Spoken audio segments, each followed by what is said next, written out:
Hello, thank you for joining me. Today we're going to talk about the use of formative assessments in e-learning situations. My name is Jillian Johnson. I'm a technology integration specialist. If you have any questions after this presentation, feel free to email me at the following email address. And you can follow along to this presentation by visiting the Google address at the bottom of this page. My goals for today are to teach you more about formative assessments and how you can use them in your online instruction. The following few slides are from the rubric for online instruction created by California State University, which provides a framework for what quality online instructions look like. These descriptions are considered exemplary methods for online assessment and evaluation of student learning. The first one, the course has multiple timely and appropriate activities to assess student readiness for course content and mode of delivery. The key words in this strategy are multiple and timely. To provide the student with the most helpful feedback, assessments should be completed regularly. Also, assessing students' readiness will impact what, when, and how you teach. Learning objectives, instructional, and assessment activities are closely aligned. Aligning our learning objectives and assessments provides students with opportunities to learn and practice the knowledge and skills required on the various assessments we design. It helps provide for deeper learning experiences. Ongoing multiple assessment strategies are used to measure content knowledge, attitudes, and skills. Ongoing assessment of student learning provides continuous feedback on the effectiveness of instruction and indicates areas where a change in instructional strategy may be needed. Regular feedback about student performance is provided in a timely manner throughout the course.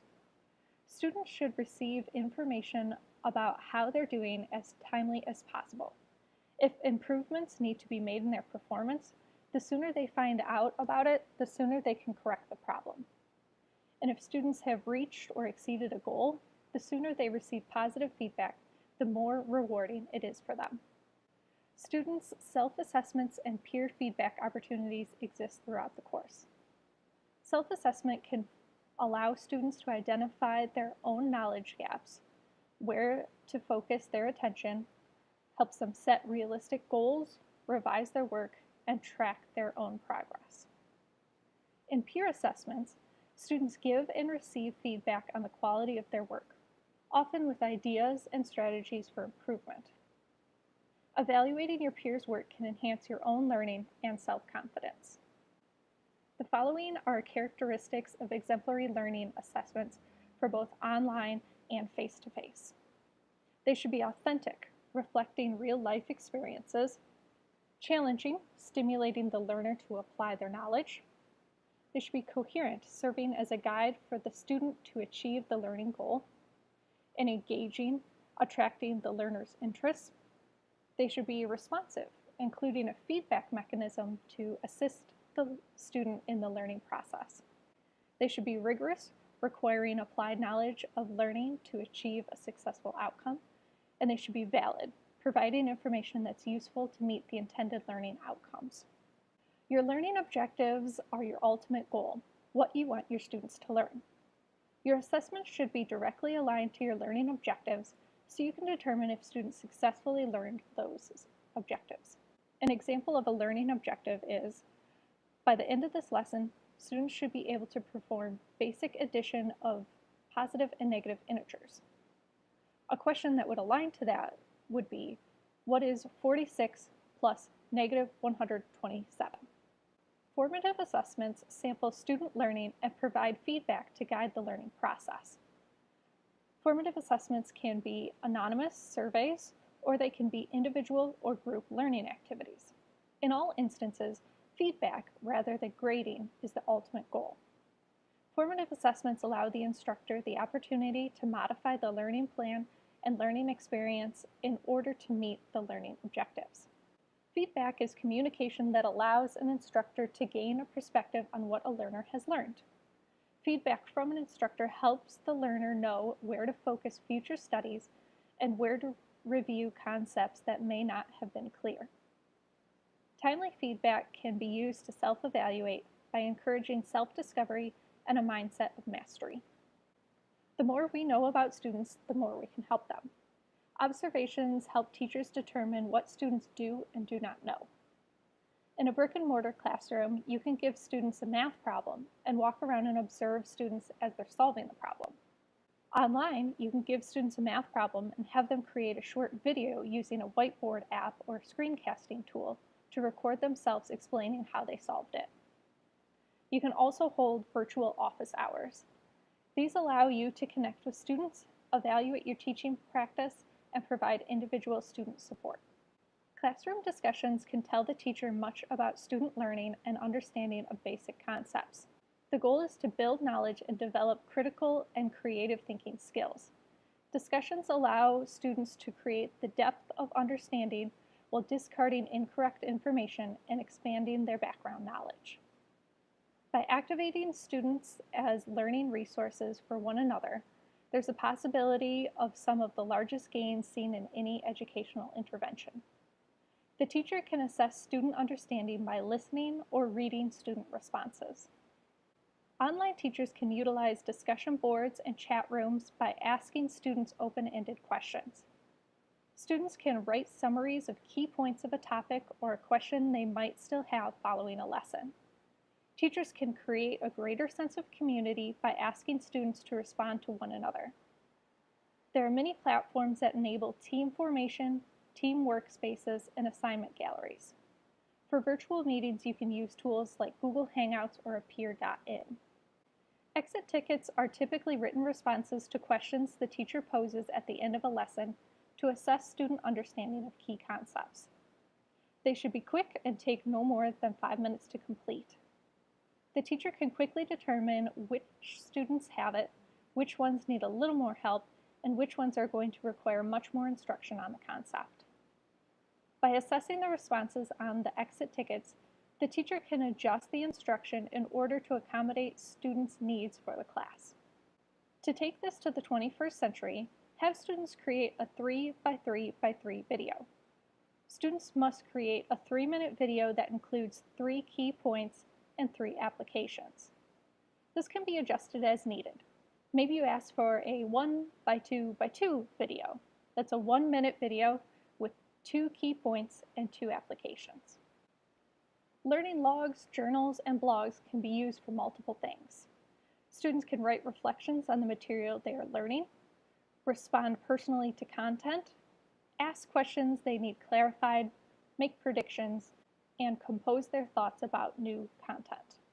This allows students to make connections to what they've learned, set goals, and reflect upon their own learning process.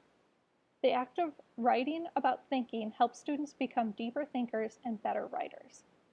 Teachers and students can use logs during the formative assessment process.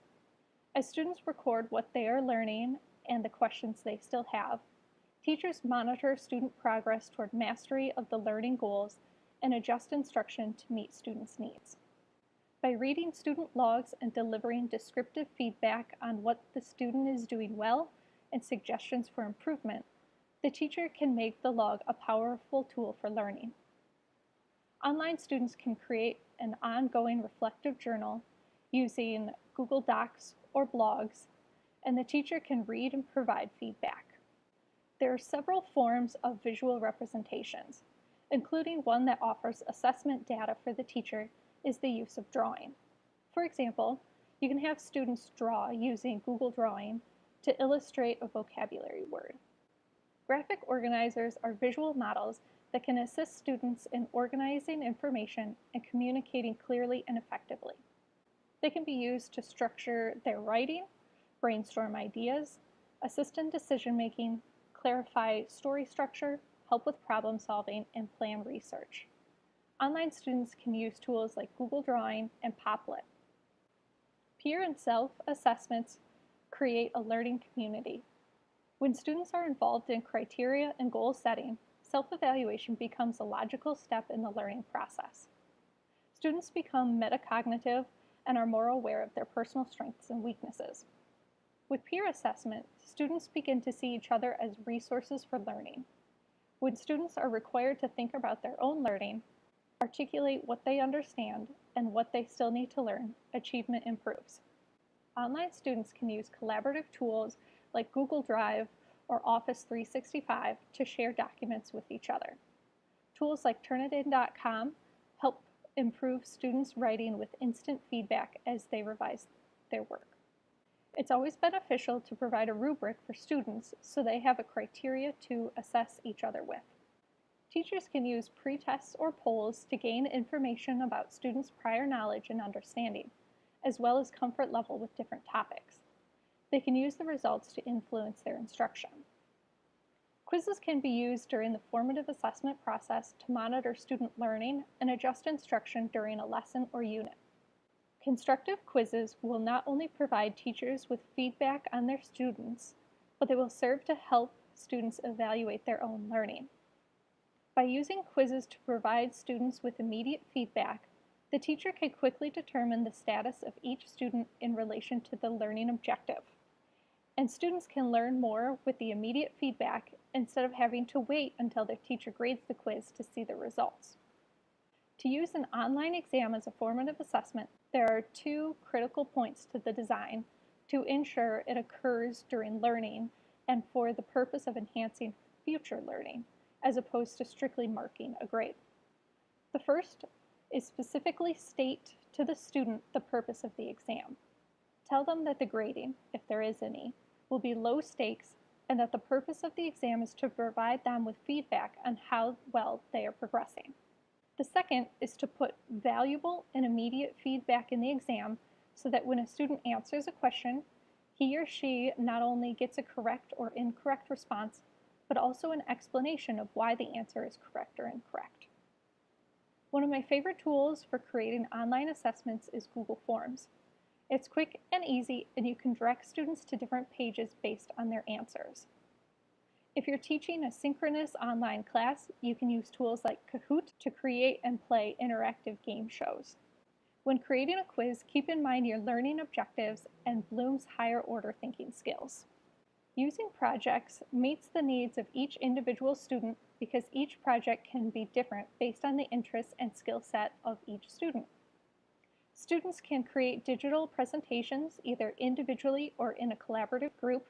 Individually, it looks pretty similar to in the brick and mortar environment. Students work independently to create and complete a project, which is then presented to the teacher or even the entire class. Collaborative groups can be a little more tricky. You should provide tools and opportunities for students to connect online with other students to create their projects. The ability to work with others and to process and interpret information are invaluable skills for our students. Make sure project content is worthy of the time that will be needed and that it's meaningful to your students. Make sure your expectations are clear. Are your students expected to complete the work in addition to other coursework like readings or videos? Will they be presenting or publishing their final project? What tools can they use and how can they communicate with each other? Some examples of projects are students can create web pages to showcase or explain their learning. They can create a multimedia poster with Glogster. They can create and post videos on Flipgrid. They can screencast videos with both visual and auditory explanations. And they don't all have to be major projects. They can be small things, like create a meme that summarizes your learning, create a post on Padlet or create an entire Padlet board, or write a letter to a friend explaining the concept. Learning goals should be clearly identified and communicated to students. When students understand the intended learning of a lesson, they are better prepared to engage with the content, and learning is positively impacted. With use of a rubric, students can identify what quality work looks like based on the rubric's criteria for success and demonstrate it in their own learning. Here are some fun formative assessment ideas. Students can use Twitter to define the content in 140 characters or less. Students can create an ad with visuals and text for the newly learned concept. Students can create a summary poem using 10 key words from the assigned reading. Students can identify the theory or idea the author is advancing, then identify an opposite theory. What are the similarities and differences between these ideas? Students can use a T-chart to list their opinions and support on the right side. Students can create a bio poem on a famous person or someone from their literature. Teachers can provide students with a common misconception about a topic, and students have to explain why they agree or disagree with it. And the last one, you can do a top 10 list with what are the most important takeaways. Bonus points if they use humor in it. There are tons of virtual options available to assess understanding. The key is to find methods that work both for you and your students, and to try a variety of options because your students will have varying learning styles and interests. Make your teaching reflect the culture your students live in, one that is connected, full of creativity and sharing. Create opportunities for your students to be in charge of their learning and to share with both you and their classmates. Give students a voice in your class and make sure that they know their voices have value. Use the connected world we live in to allow students to reach the global community with their thoughts, ideas, and publications. Thank you.